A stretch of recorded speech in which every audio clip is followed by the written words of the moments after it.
How's it going, party people? Nova here, and today I will be doing a game review over The Legend of Zelda Tears of the Kingdom. We did do some gameplay already if you want to watch that a little bit before you watch this game review. And basically, there's a lot to do in the game. I feel like if we did a playthrough, like a full-on playthrough for the game, it would be a long series, and we didn't want to do that for y'all. So we decided to just do a little bit of the playthrough or gameplay, and then do this game review to just give you guys our opinions, basically, on Tears of the Kingdom.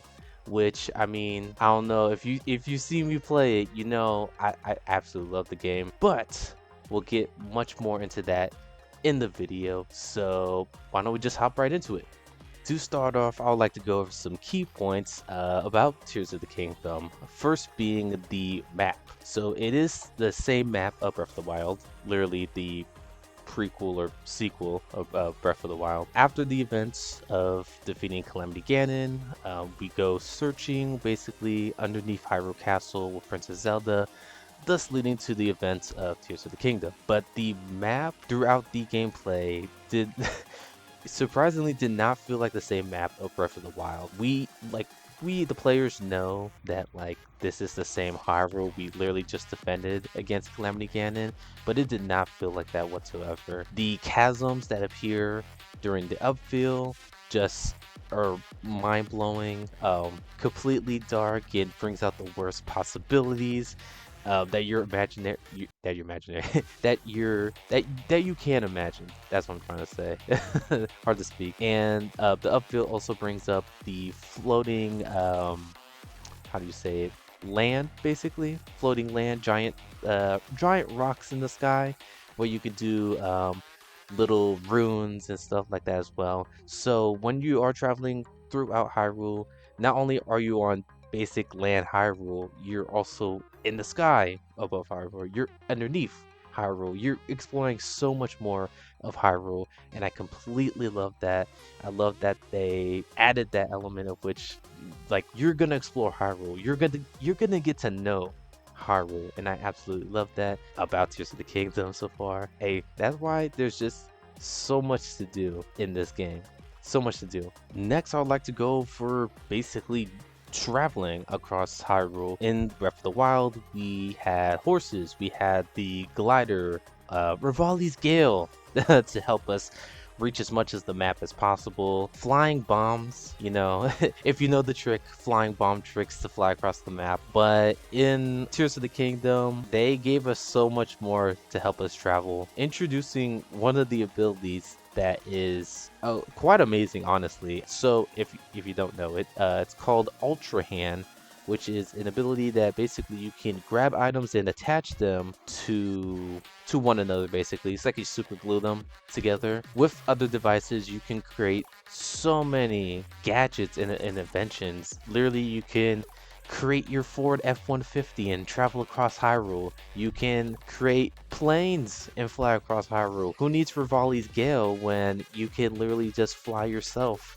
to Hyrule Castle, you know what I mean, to go fight Ganon. The traveling in this game is completely nuts, and I mean, I guess the abilities as well helps with that travel. I guess also going over the devices. So there are Zonai devices, basically. Try not to get into too much spoilers, but the Zonai devices are basically from ancient civilization, or yeah, the first founding of Hyrule. It's like the first civilization who found Hyrule. There are devices such as fans that can blow wind and push like a cart or whatever. There's wings. There are just, it's kind of like a glider, but you stand on it in a sense. There's control switches to like literally control steering of said vehicles that you want to use. Honestly, I know, and then, you know, of course there's fast travel, but I mean, you could fast travel, but what's the point when you can just create a glider and fly instantly to where you need, specifically where you need to go? Buzz, we missed the truck. We're not aiming for the truck. Compared to fast traveling to a, say, tower or watch point tower, when you can literally create a speed glider or plane or your Ford F-150 and literally drive go kick some enemies' butts at the same time, maybe go find some treasure. I mean, just so much creativity in this game. And it's, I mean, that's why it takes so much time because there's so much to do in the game. There's so much to discover in the game, and they just put so much heart and soul into it, and you can feel it when you're spending hours on end just trying to figure out how many things you can super glue to each other and what, you know what I mean? It's completely nuts. So just that's just going over the travel. Basically, in traveling in Tears of the Kingdom is bananas. It's crazy. Next, basically go over the gameplay. That's what a game review is about. The gameplay is, similar elements to Breath of the Wild, of course. The abilities that replaced Breath of the Wild are just so much fun, so creative. Already talked about Ultra Hand. The other abilities that we have are such as Fuse, which we can fuse items to our any weapon that we have equipped or to our shield. And with just the fuse ability, you can create such powerful weapons to go fight the hardest enemies out there.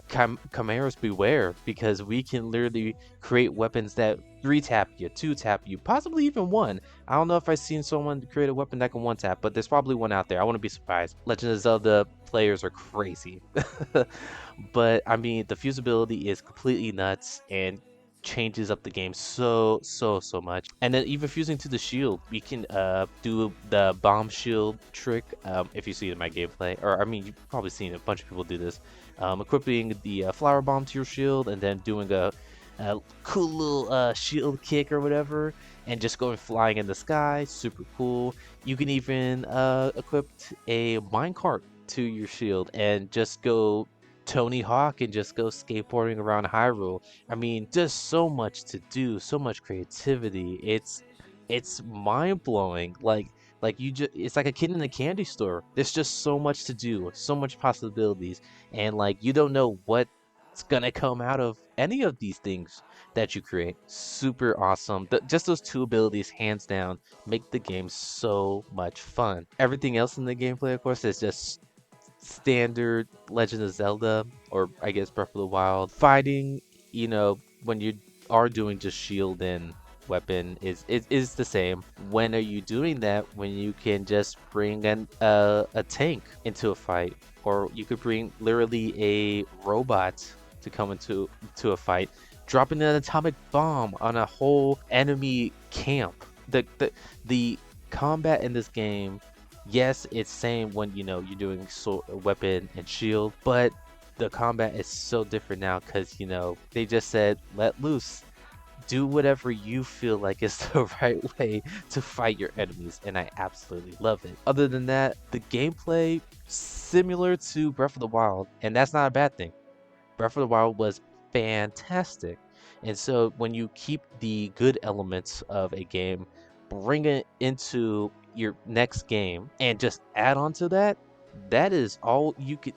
I mean, that's what we ask for. That's how you make a great, fantastic game. Taking criticism, like, hey, players didn't really like this stuff in the gameplay. Let's tweak it a little bit, and then let's add some stuff to the stuff they liked and enjoyed. And they listened, they delivered. The gameplay is phenomenal, so much fun. If it's not broken, don't fix it. It wasn't broken, but they still fixed it a little bit. But hands down, phenomenal job. The gameplay is so crisp, so good, and love it. I absolutely love it. Next, I'd like to go over the animation, basically, of Tears of the Kingdom. Honestly, the cinematic parts or the movie scenes in Tears of the Kingdom were some of my favorite parts in this game. It literally looked like we were watching a high definition movie, and the art looked just so amazing. The characters look just outstanding, and I just love watching the cinematic parts, like when we find the lost memories, so we can get a little more info on where Zelda is. The scenes with Zelda were just phenomenal. I mean, just the beginning part when they go into the chasm and they find or underneath Hyrule Castle, and they find the body of Ganondorf.